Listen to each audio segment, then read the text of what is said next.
أعوذ بالله من الشيطان الرجيم.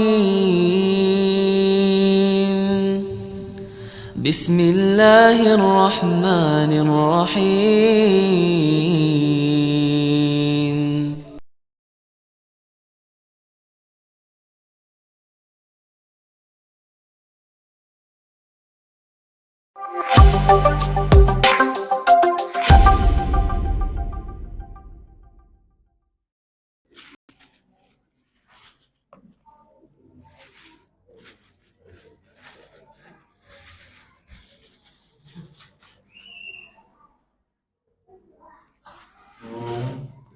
Assalamualaikum warahmatullahi wabarakatuh. Bismillahirrahmanirrahim. Alhamdulillah rabbil alamin. Wa bihi nasta'inu ala umuri dunya waddin. Wassalatu wassalamu ala asyrafil anbiya'i wal mursalin Muhammadin wa ala alihi wa sahbihi ajma'in, amma ba'du. Rabbana zidna ilma warzuqna fahma.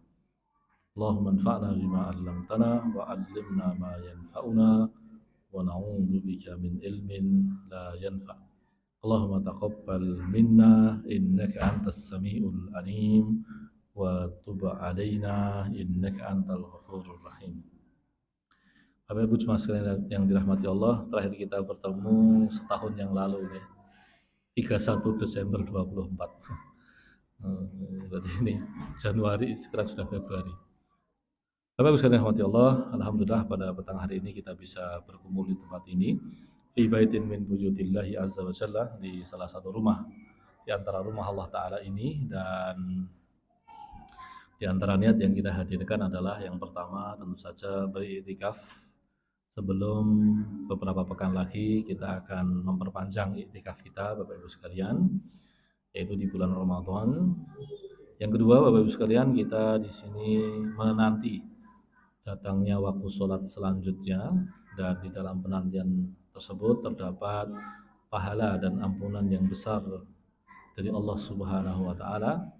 Dan yang ketiga adalah kita di sini untuk bertolakul ilmi atau mencari ilmu. Bapak Ibu sekalian yang dirahmati Allah, sebelum kita melanjutkan bahasan sirah kita, beberapa catatan berkaitan dengan waktu yang sedang kita jalani ini. Kita hari ini memasuki tanggal berapa nih? Tanggal 3 nggih. Berarti malam 4 Februari. Malam 4 Februari berarti malam 5 bulan Sya'ban. Nah, ini kita sedang di malam 5 bulan Sya'ban, Bapak Ibu sekalian. Berarti Ramadan kita tinggal sekitar 24 hari lagi. 6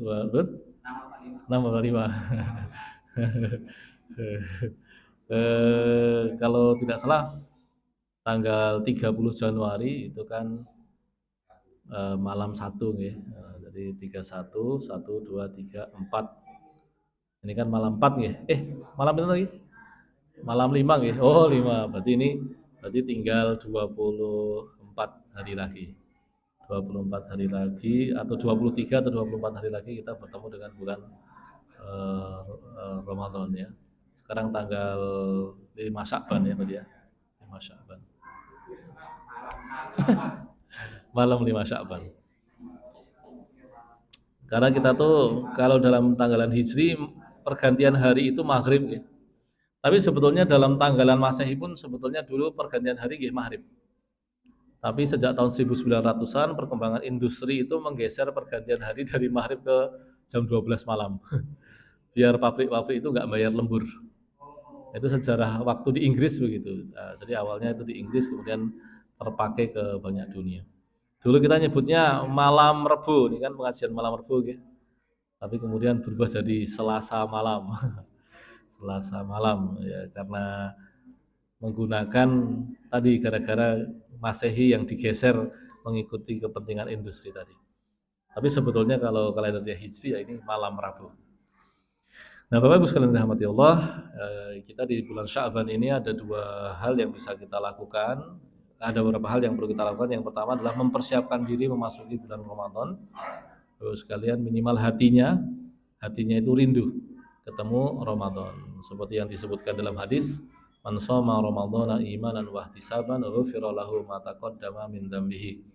Barang siapa yang berpuasa di bulan Ramadan dengan iman dan ihtisab, maka akan diampuni dosa-dosanya yang telah lalu.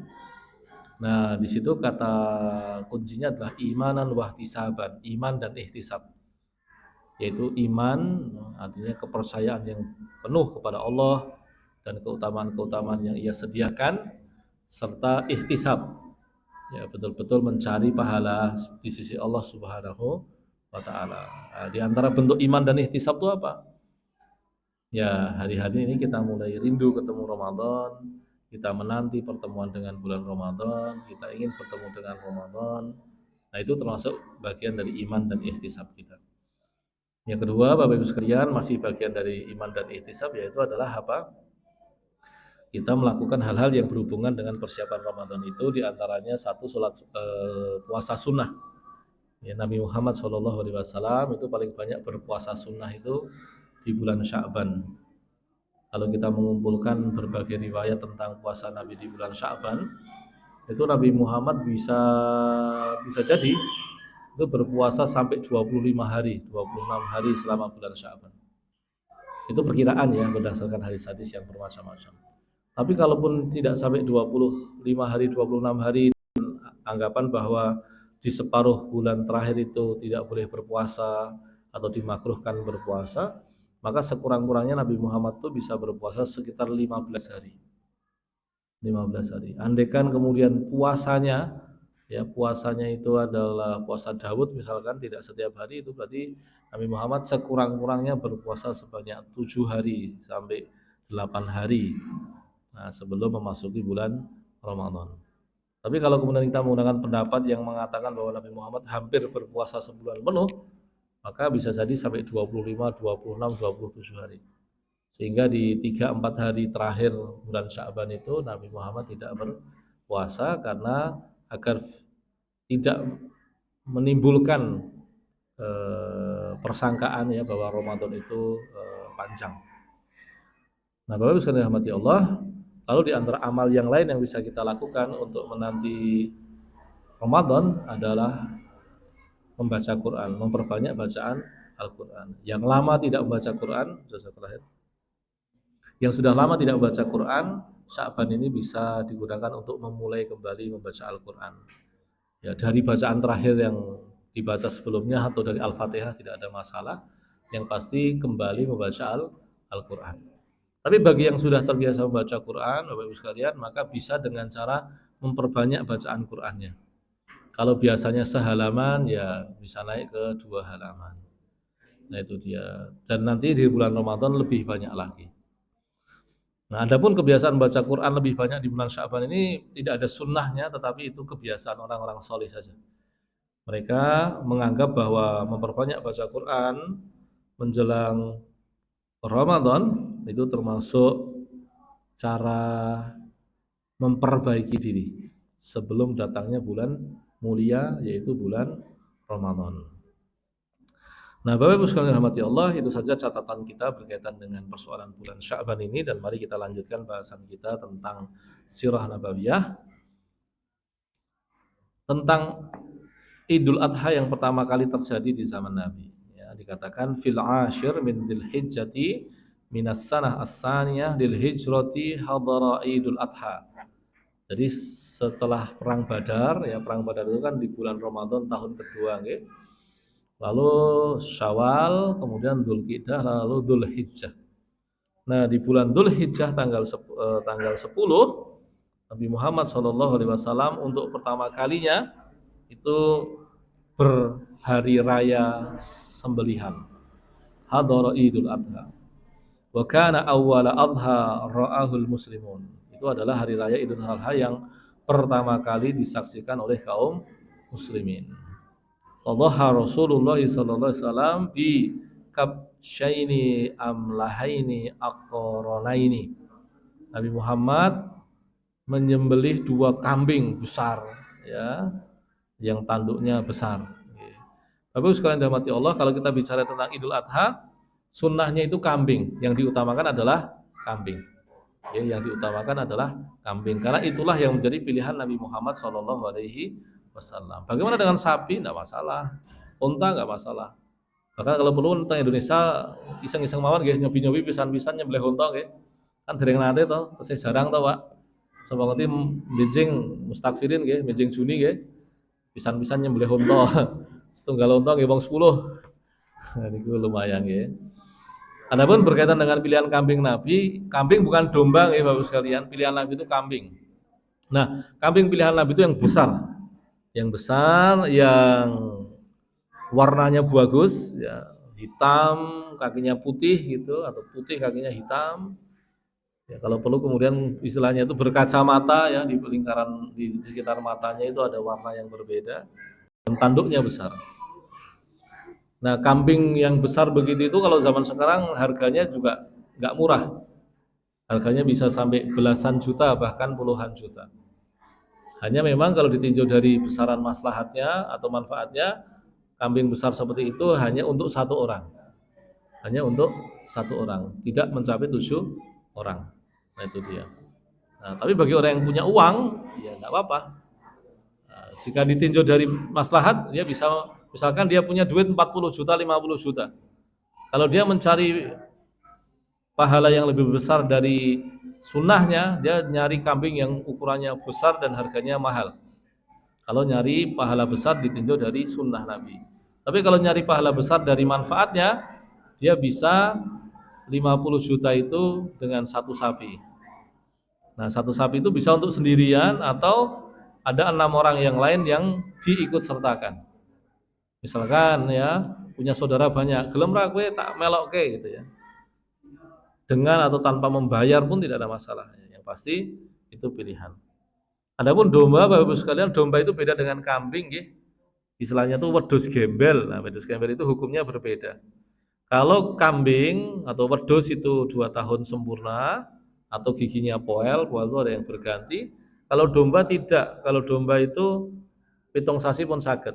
Gitu, saya cempe mawon saged. Jadi bagi sebagian masyarakat yang ingin berkorban, duitnya tidak ada, apalagi kemudian pengen kurban dadak ngutang-ngutang, ya, lebih baik ya mengambil hewan yang lebih mudah untuk dikurbankan. Dalam hal ini adalah domba. Nah, domba 7 bulan 8 bulan itu rupiahnya mungkin sekitar 800.000, 1 juta, paling mahal mungkin 1,5 juta, nggih. Itu dia. Tapi kalau kambing sekarang nilainya sudah 3, 4, ya itu yang standar, apalagi lebih dari itu. Nah, kembali tadi Bapak Ibu sekalian, kaum muslimin pertama kali merayakan ibadah Idul Adha di tahun kedua Hijriah, di tahun yang sama dengan Perang Badar, di tahun yang sama dengan pertama kali Nabi puasa Ramadan, di tahun yang sama pertama kali Nabi beridul fitri. Jadi di tahun kedua itu banyak peristiwa besar yang luar biasa. Perang Badar menang, lalu banyak syariat diturunkan secara bertubi-tubi. Di tahun kedua itu ada perintah puasa Ramadan, lalu kemudian zakat fitrah, kemudian zakat mal, lalu kemudian Idul Fitri, lalu Idul Adha, yaitu semuanya di tahun kedua Hijriyah. Nah, wafatu Utsman bin Maz'un. Lalu kemudian di tahun kedua ini juga terjadi salah satu kejadian yang cukup menyedihkan, meninggalnya salah seorang sahabat terkemuka namanya Utsman bin Maz'un. Utsman bin Maz'un ini yang memimpin hijrah ke Habasyah. Jadi seorang sahabat yang mulia namanya Utsman bin Maz'un. Fi Dzulhijjah minas sanah ats-tsaniyah lil hijrati tuwfiya Utsman bin Maz'un radhiyallahu anhu wa shalla alaihi Rasulullah sallallahu alaihi wasallam wa dufina bil Baqi wa huwa awwalu man dufina biha minal muhajirin. Nah, Bapak sekalian, ketika Utsman bin Maz'un ini meninggal, Nabilah yang memimpin sholat jenazahnya. Lalu beliau dimakamkan di makam yang disebut dengan Baqi. Baqi itu posisinya ada di sebelah timur Masjid Nabawi. Oke, Bapak Ibu sekalian yang pernah haji atau umrah dan pernah sampai ke Madinah, haji dan umrah itu nggak ada urusannya dengan Madinah sebetulnya, oke? Tapi kalau dicari sunnahnya ya ada sunnahnya. Tapi asalnya haji dan umroh itu nggak ada urusannya dengan Madinah. Bahkan kalau sekarang Bapak Ibu sekalian ada yang punya paket umroh niku sangat minimalis. Ming bagi sing bayar iki ngrumangsani kok ngene kecepatan nggih. Berangkat Jumat balik Ahad. Itu di Jakarta mulai bermunculan itu. Ya, jadi karena memang kalau umroh itu hanya 2 hari 3 hari begitu itu tidak membayar visa. Nah, jadi Jumat mangkat misalkan pulang kerja jam 2 siang, perjalanan katakan 12 jam, 10 jam, 12 jam, berarti sampai sana kalau ditinjau dari waktu sini ya katakan subuh hari Sabtu. Nah, subuh hari Sabtu kalau di sana berarti kan lebih lambat ya, berarti jam 12 malam ya, Jumat atau Jumat jam 12 malam atau Sabtu dini hari. Nah, apa niku sampai sana eh, langsung kemudian datang ke Masjidil Haram, tawaf, kemudian sa'i, lalu tahallul, udah selesai. Sudah selesai, misalkan kemudian dia istirahat katakan tuh selesai ibadahnya sekalian subuhan sisan subuhan, lalu kemudian turunnya jam 6 jam itu pagi waktu sana, ya katakan sampai jam pinten, jam 10 11 ya, kemudian menikmati sholat duhur di sana ya, duhur di sana, kemudian nanti maghrib di sana. Nah, setelah maghrib dijamak ya, dijamak lalu kemudian terbang dari sana katakan Sabtu jam 9 malam. Perjalanan katakan 12 jam ya, itu suwe banget itu. 12 jam berarti sampai atau 10 jam lah ya, sampai sini katakan jam 7 pagi hari Ahad, 7 pagi menurut waktu sana, berarti kalau di sini yang jam 11 siang.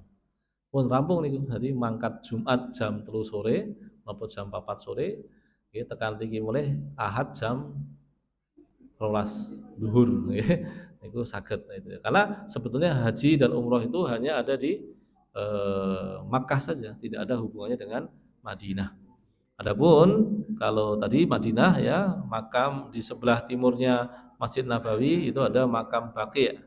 Nah, makam Baqi' itu adalah kuburan massal kaum muslimin ya, banyak sahabat, banyak ulama dimakamkan di situ. Adapun muhajirin yang pertama kali dimakamkan di sana adalah ini dia, Utsman bin Mad'un. Itu sahabat muhajirin yang pertama kali dimakamkan di sana. Lalu kemudian apa? Ghazwatu Bani Sulaim.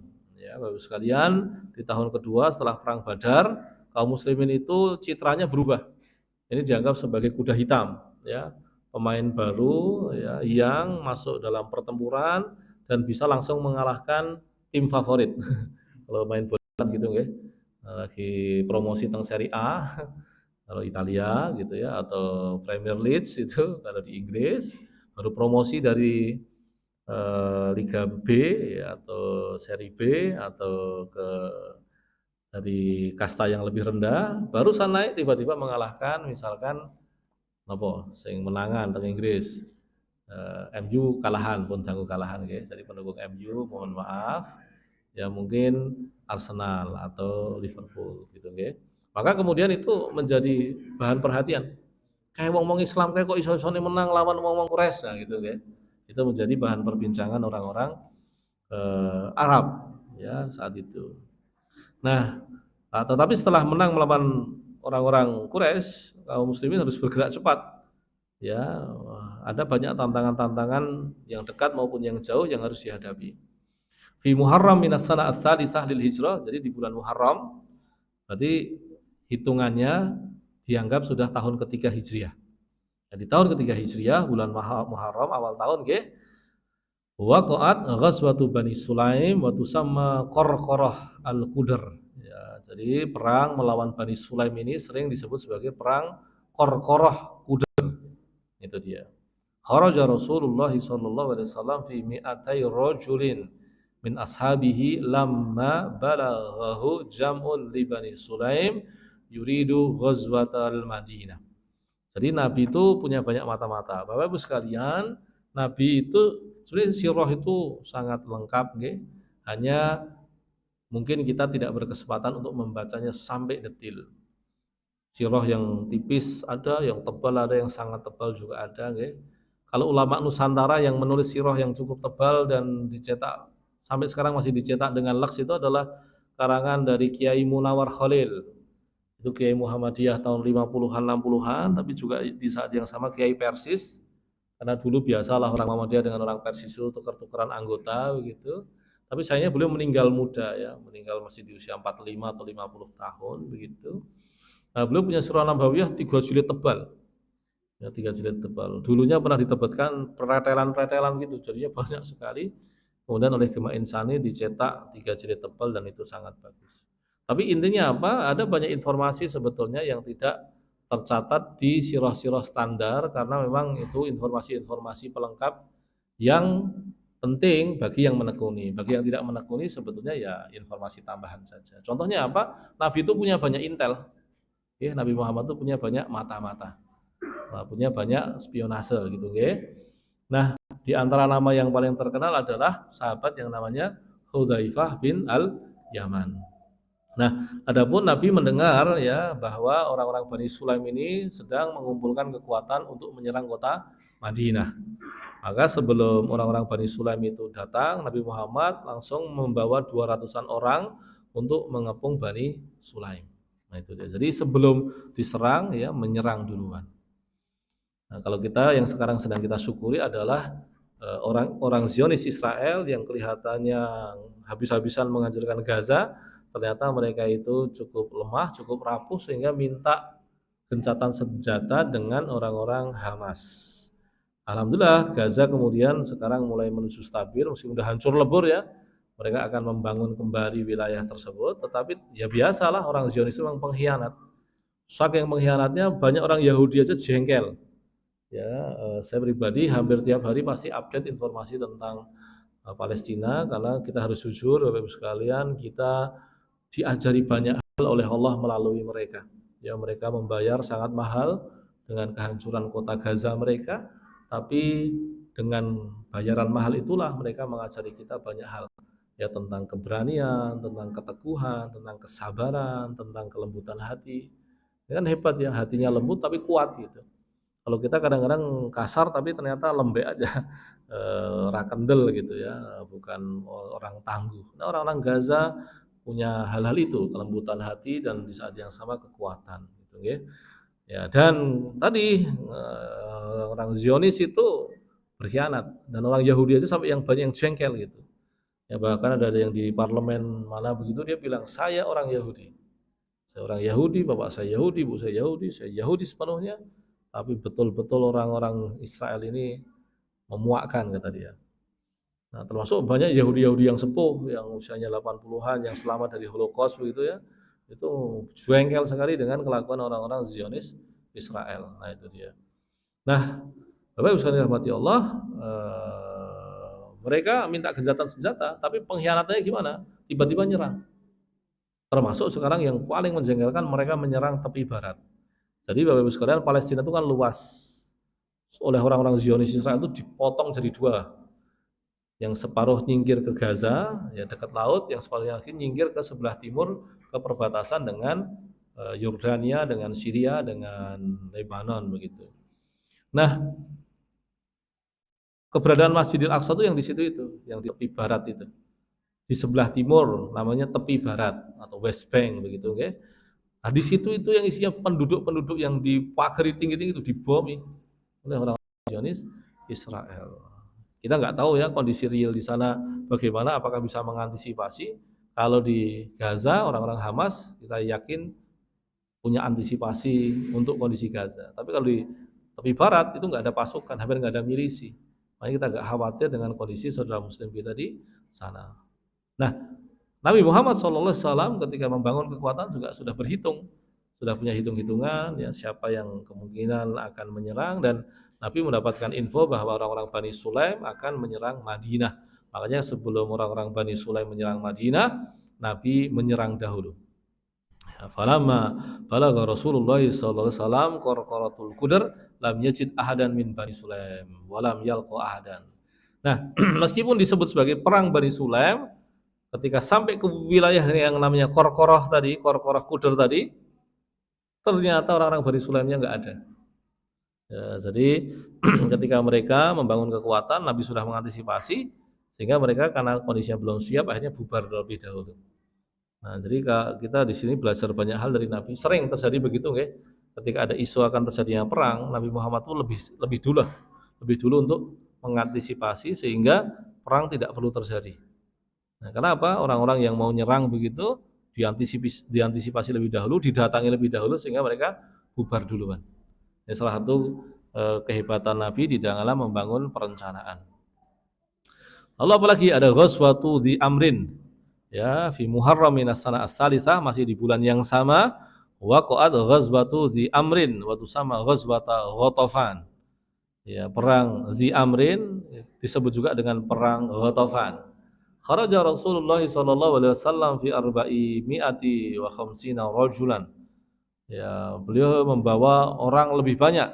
Beliau membawa 450 orang. Kalau tadi membawa 200-an orang, ini membawa 450-an orang. Lamma balaghahu jamhun li Ghatafan, falamma alimu bi khuruji Rasulillah sallallahu alaihi wasallam ilaihim harabu min kulli makan. Ya. Nah, ketika lagi-lagi Nabi itu sifatnya bergerak duluan, ya, karena orang-orang Ghatafan ini terhitung mencurigakan dan punya potensi membangun kekuatan. Nabi mendatangi mereka terlebih dahulu dan ketika Nabi sampai ke tempat mereka ternyata mereka sudah bubar duluan. Ya, jadi setelah perang Badar kita temukan Nabi Muhammad sudah memimpin 2 pasukan untuk menyerang wilayah tertentu dan mereka bubar duluan. Ya, orang-orang yang diserang itu bubar duluan menyelamatkan diri. Dan itu lebih baik dibandingkan apa? Karena Muslim mikirnya apa? Daripada terjadi benturan dan ada yang mati, baik kubu musuh maupun kubu kaum muslimin, mending mereka lari duluan. Karena orientasi dasarnya bukan tentang membunuh atau menghancurkan, tapi yang paling penting adalah mengamankan kekuatan kaum muslimin. Itu dia. Lalu ada Sariyah Zaid bin Harisah. Nah, Sariyah itu kalau disebut Sariyah itu berarti Nabi nggak ikut. Nah, Nabi kita masih ingat punya anak angkat yang sangat disayangi, yang kemudian nantinya Allah melarang Nabi mengangkatnya. Jadi Bapak Ibu sekalian, kalau tradisi anak angkat di Arab itu dulu nasabnya itu diubah. Jadi misalkan kita ketemu orang, ketemu bocah gitu ya, "Lir, gelem ora kowe tak pe anak nggih purun." Nah, tapi nasabnya diubah. Nah, lalu kemudian dia akan mendapatkan warisan ya dari orang yang mengangkat anak. Nah, itu tentu tidak dibenarkan. Ya, satu dalam Islam nasab tidak boleh diganti. Sengaja mengubah nasab dosa besar. Itu tidak boleh. Apalagi nyun sewu nggih ngaku-ngaku nasabnya bersambung ke Nabi Muhammad.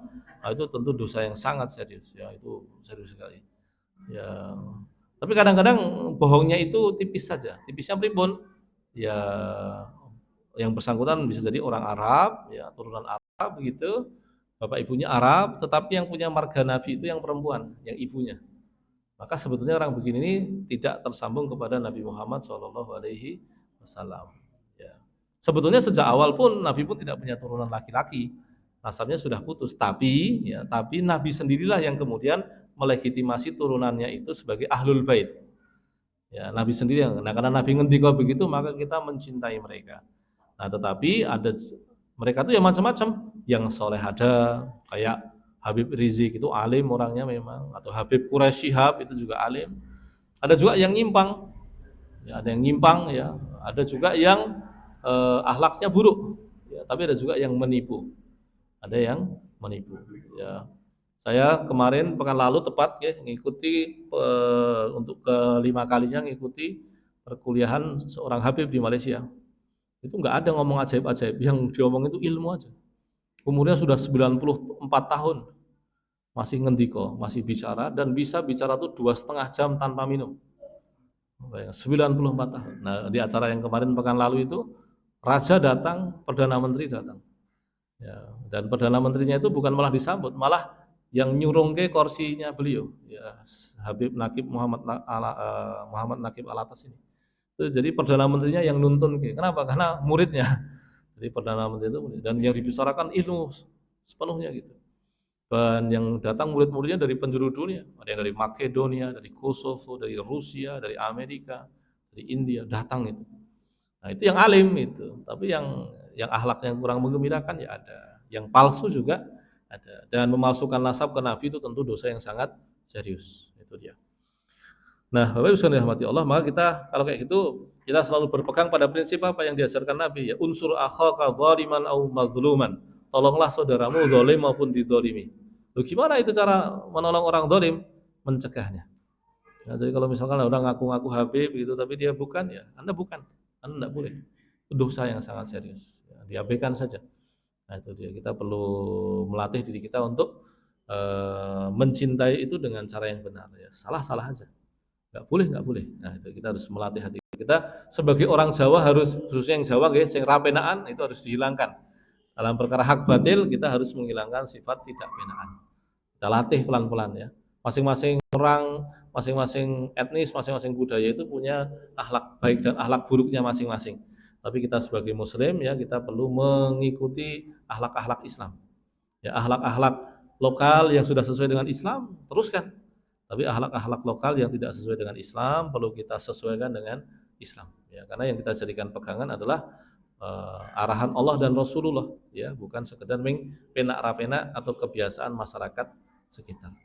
Karena Nabi Muhammad kurang apa sayangnya pada orang-orang Quraisy? Sangat sayang. Beliau yang terbaik di kalangan orang Quraisy. Tapi karena beliau melihat yang berkembang di masyarakat Quraisy itu baru yang nyimpang-nyimpang, akhirnya beliau nuruti apa yang dijadikan perintah Allah. Beliau, orang Quraisy itu saat itu tradisinya apa? Menyembah berhala. Nabi nolak. Orang Quraisy tradisinya apa? Minum khamr. Ya, Nabi nolak. Jual beli manusia. Nabi nolak. Meskipun kalau kaitannya dengan jual beli manusia, beliau uraikan pelan-pelan, ya, tidak langsung diselesaikan. Khamr pun juga pelan-pelan. Ya, khamr saja itu mengharamkannya pelan-pelan. Dulu ketika khamr awal-awal diharamkan itu saya sing salat mendem nggih. Allahu Akbar karo mendem nggih. Itu ada, karena dulu sholat itu awal-awal itu masih ringan, ya, masih ringan. Allahu Akbar pilih dodolan mau piye, payu pora gitu ya.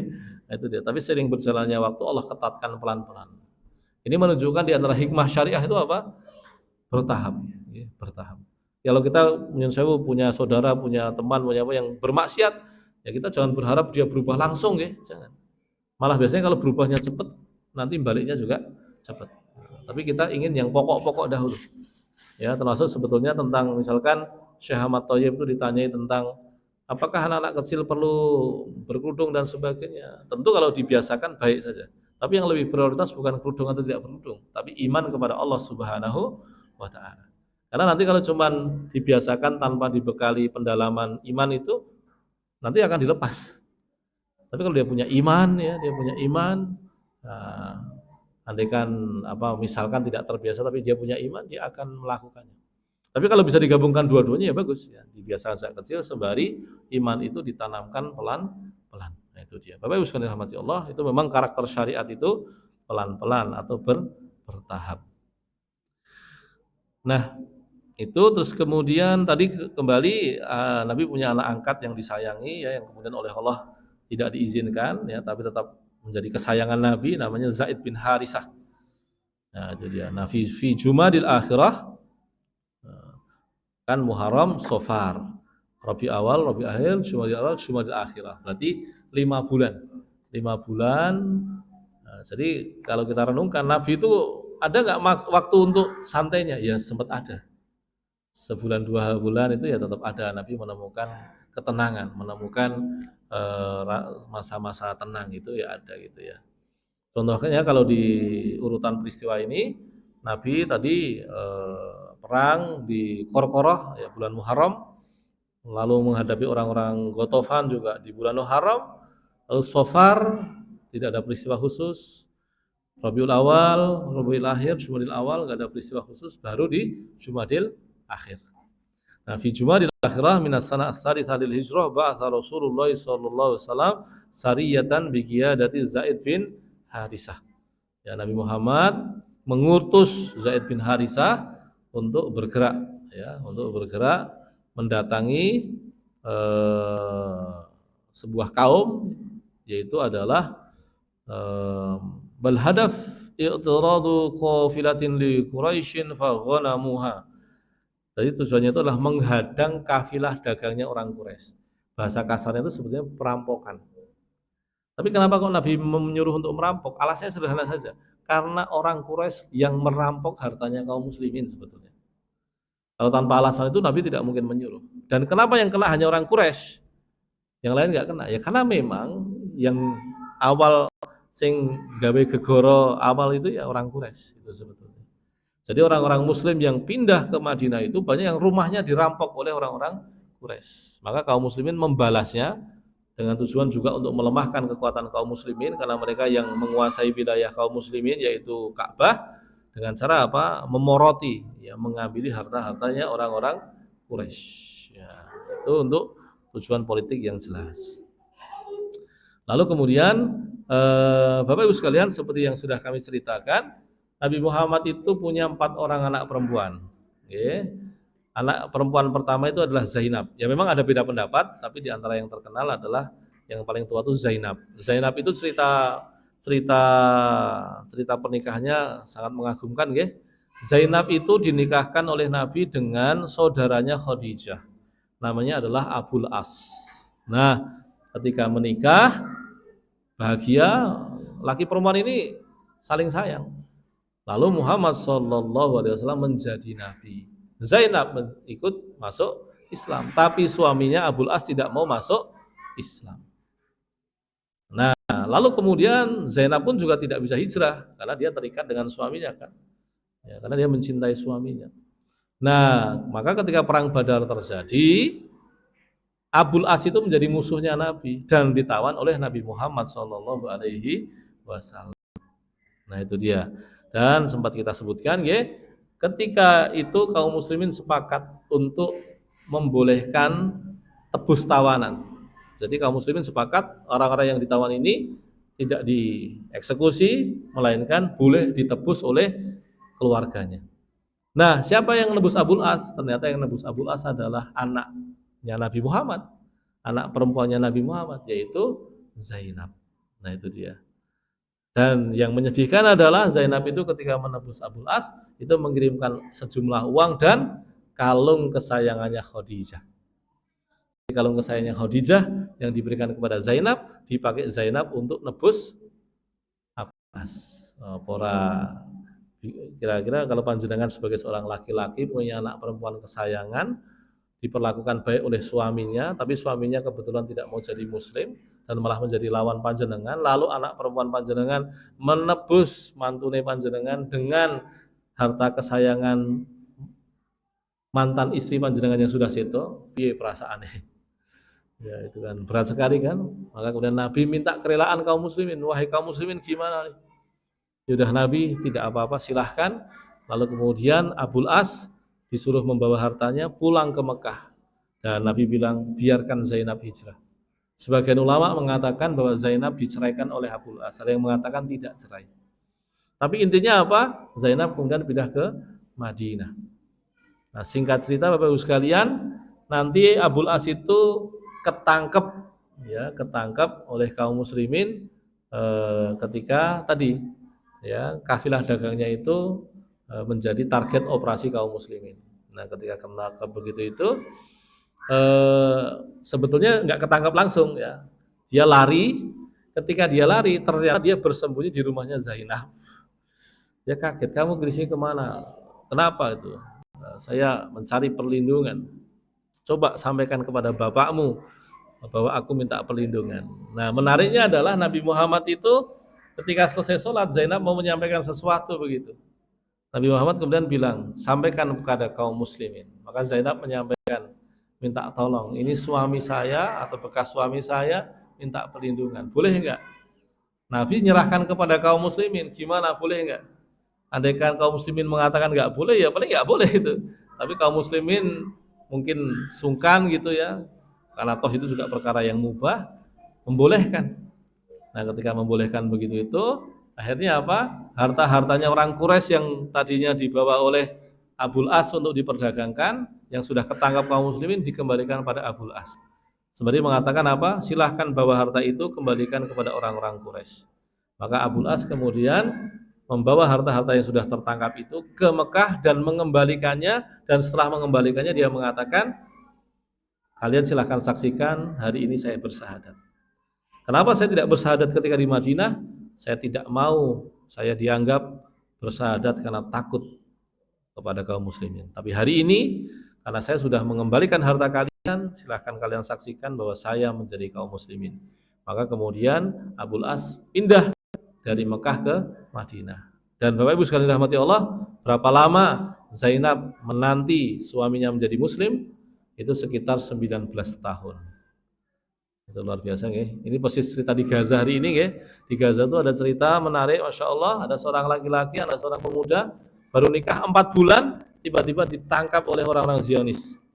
Ditangkapnya kapan? 20 tahun yang lalu. Dan barusan keluar kemarin. Dan ternyata istrinya masih menanti suaminya tersebut keluar dari penjara. Penantiannya adalah 20 tahun. Jadi sesuatu yang luar biasa. Nah, adapun adik perempuannya Zainab itu ada 3. Kita tahu Fatimah dinikahi oleh Ali, sedangkan yang 2 Ruqayyah dan Ummu Kulsum itu dulu adalah mantunya Abu Lahab. Ketika Abu Lahab namanya diabadikan Quran, maka Ruqayyah dan Ummu Kulsum diceraikan oleh 2 orang anak Abu Lahab. Nah, ketika diceraikan begitu, Bapak Ibu sekalian dirahmati Allah, Utsman menikahi Ruqayyah. Ketika perang Badar, Utsman tidak boleh ikut berangkat. Nabi menyuruh Utsman untuk merawat Ruqayyah. Tetapi ketika perang Badar selesai, ternyata Ruqayyah meninggal. Nah, selang beberapa bulan, akhirnya Utsman menikahi Ummu Kulsum. Itu dia. Maka kemudian karena menikahi 2 orang anak Nabi, Utsman bin Affan sering disebut sebagai Zunnurataini, ya, pemilik 2 cahaya Nabi. Kapan Utsman bin Affan menikahi Ruqayyah, menikahi Ummu Kulsum? Fi Rabiul Awal. Nah, berarti sebetulnya kita agak lompat. Karena peristiwa Sariyah tadi di bulan Jumadil Akhir. Kalau ini di Rabiul Awal, gitu ya. Di bulan Rabiul Awal tahun ketiga Hijriah, tazawwaja Utsman bin Affan Ummu Kulsum bintan Nabi. Ya, Utsman menikahi anak perempuannya Nabi yang lain, yaitu Ummu Kulsum setelah meninggalnya anak Nabi yang namanya Ruqayyah. Ba'dama tuwfiyat ukhtuha Ruqayyah walam yurzaq minhal walad. Dan dari istri pertamanya itu atau dari Ruqayyah, Utsman tidak punya anak. Ya, Utsman tidak punya anak. Jadi Nabi Muhammad itu tidak punya cucu, ya, kecuali melalui jalur Fatimah. Dari jalur Zainab tidak punya cucu, dari jalur Ruqayyah tidak punya cucu, dari jalur Ummu Kulsum juga tidak punya cucu. Cucu Nabi hanya dari jalur Fatimah binti Rasulillah yang dinikahi oleh Ali bin Abi Thalib, dinikahi oleh adik sepupunya sendiri. Lalu kemudian fi Sya'ban minas sana as-sadisah, di bulan Sya'ban, kan Jumadil Akhir, Rabiul Awal, Rabiul Akhir, Jumadil Awal, Jumadil Akhir, Rajab, Sya'ban. Nah, berarti di bulan ini di tahun ketiga Hijriah, Nabi menikah dengan Hafsah binti Umar bin Al-Khattab. Ya, Nabi menikahi anak perempuannya Umar bin Khattab yang namanya Hafsah. Jadi Nabi itu membangun kekuatan begitu nggih. 4 khalifah itu masih keluarganya Nabi semua. Tapi bukan karena kolusi ya, tapi memang karena orang-orang terbaik. Abu Bakar anak perempuannya dinikahi Nabi. Abu Bakar menjadi khalifah pertama. Kemudian Hafsah anaknya Umar, Hafsah dinikahi Nabi. Nanti Umar menjadi khalifah yang kedua. Ya, lalu 2 anak perempuannya Nabi dinikahi Utsman. Nanti Utsman menjadi khalifah yang ketiga. Lalu anak perempuannya Nabi yang lain dinikahi Ali bin Abi Thalib, dan nanti Ali bin Abi Thalib menjadi khalifah yang keempat. Apakah itu sengaja? Enggak sengaja. Nikahnya sengaja. Membangun kekuatannya sengaja. Tetapi bahwa kemudian yang menjadi pemimpin kaum muslimin itu ternyata masih mertua ataupun besannya Nabi atau mantunya Nabi, itu di luar kuasa Nabi Muhammad SAW. Itu dia. Wa kanat zaujatan li Khunais bin Hudzafah alladhi tuwfiya anha. Ya, sebelumnya Hafsah itu adalah istrinya sahabat namanya Khunais bin Hudzafah. Tapi karena Khunais meninggal, Maka kemudian Hafsah dinikahi oleh Nabi Muhammad Sallallahu Alaihi Wasallam. Itu dia. Terakhir kemudian zawajur Rasul min Zainab binti Huzaimah. Nah, kita tahu ya, Nabi Muhammad setelah Khadijah meninggal menikah dengan Aisyah. Lalu menikah dengan yang kedua itu siapa? Ada yang mengatakan yang lebih pertama ya, itu menikahi sinten? Ada yang ingat betul Bapak Ibu sekalian? Istri Nabi yang dinikahi di Mekah sebelum hijrah setelah meninggalnya Khadijah itu adalah kok malah lupa ya namanya itu adalah itu nanti kalau kita ingat ya kadang-kadang ketika tadi mau ngomong ingat begitu pas ngomong malah lupa. Nah itu dia. Baik, tapi kembali tadi setelah Khadijah meninggal, Nabi Muhammad di Mekah menikahi 2 orang perempuan. Salah satunya adalah Aisyah, dan Aisyah itu baru serumah dengan Nabi setelah di Madinah. Nah, setelah di Madinah, Nabi menikahi tadi Hafsah, anak perempuannya Umar bin Khattab. Lalu menikahi Zainab binti Khuzaimah. Zainab binti Khuzaimah ini dikenal sebagai Ummul Masakin, ibunya orang-orang miskin. Karena beliau adalah orang yang sangat sayang kepada kaum muslimin dan suka membuatkan makan untuk orang-orang miskin. Nah, jadi bisa dibilang Zainab binti Khuzaimah ini perpanjang tangannya Nabi untuk ngurusi orang-orang miskin. Ya, fi Ramadan ya di bulan Ramadan nikahnya di sanah salisah lil hijrah tazawwajan Nabi Zainab binti Khuzaimah al-Hilaliyah. Walam talbas indan Nabi illa syahraini aw salasatan hatta tuwfiyat. Tapi apa? Ternyata Zainab binti Khuzaimah ini yang merupakan perpanjangan tangan Nabi ngurusi orang miskin ini hanya bertahan menjadi istri Nabi 2 atau 3 bulan saja karena setelah itu meninggal dunia. Jadi Bapak sekalian kalau kita cermati banyak perempuan-perempuan di sekitar Nabi itu meninggalnya di usia muda. Ya, anak-anak Nabi itu meninggal rata-rata usianya 20-30 tahun.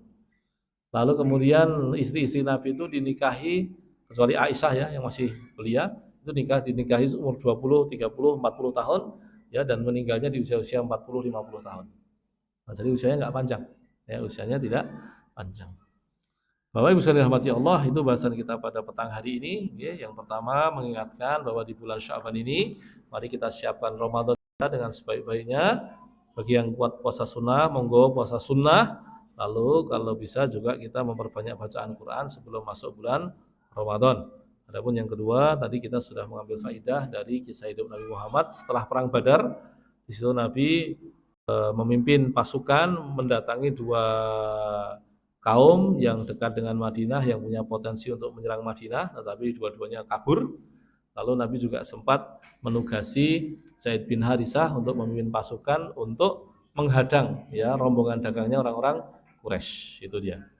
Adapun di sini juga kita temukan Utsman bin Affan menikahi anak perempuan Nabi yang lain setelah Ruqayyah meninggal ya dan Nabi menikahi perempuan yang lain 2 perempuan yang lain ya yaitu menikahi Hafsah anaknya Umar bin Khattab dan Zainab binti Huzaimah al-Hilaliyah yang kemudian meninggal setelah 3 bulan dinikahi.